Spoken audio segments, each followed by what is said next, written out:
kesulitan mengumpulkan data dan bukti itu wajar sekali, karena Bu Condro masih ada di dinas itu.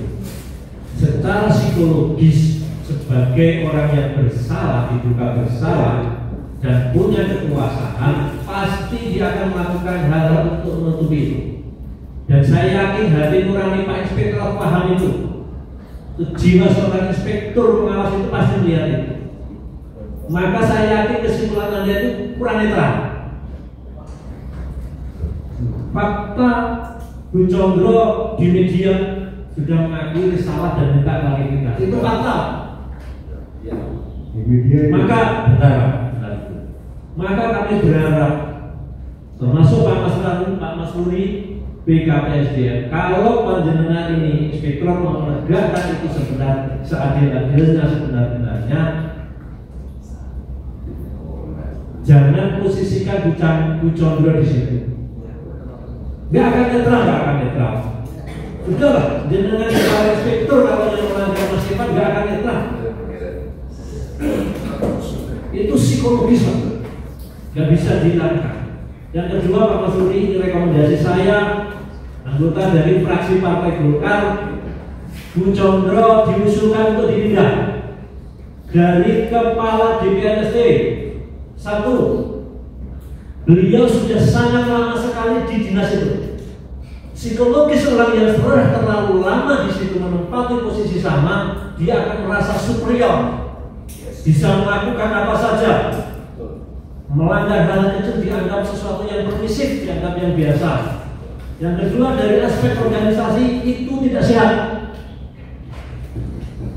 Posisi jabatan Bu Condro berapa tahun? Ada 10 tahun?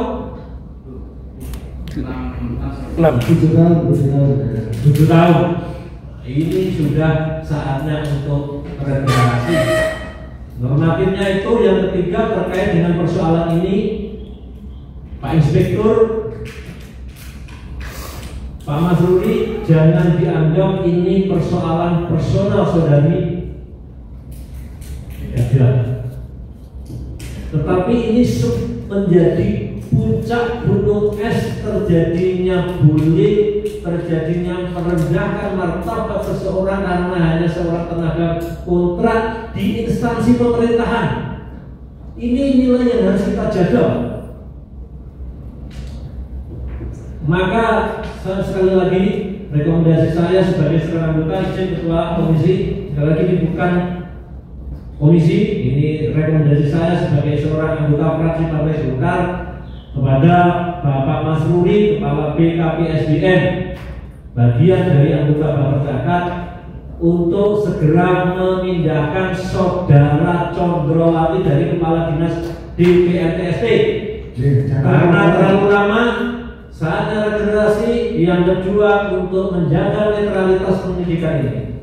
Yang kedua, Saudara Inspektur, tolong dikaji lagi. Saya yakin kesimpulan sementara Anda tidak netral, karena sudah yang bersangkutan sudah mengakui. Definisi pelanggaran etik dan pelanggaran disiplin itu cenderung substansif, cenderung subjektif, Pak Inspektur. Maka di mana letak pelanggarannya, panjenengan lebih berhak menentukan itu. Tapi kembalikan pada hati nurani Anda sebagai seorang bapak. Ketika anaknya diperlakukan seperti itu, posisikan panjenengan sebagai aparatur yang ingin menjaga marwah sebuah organisasi pemerintahan.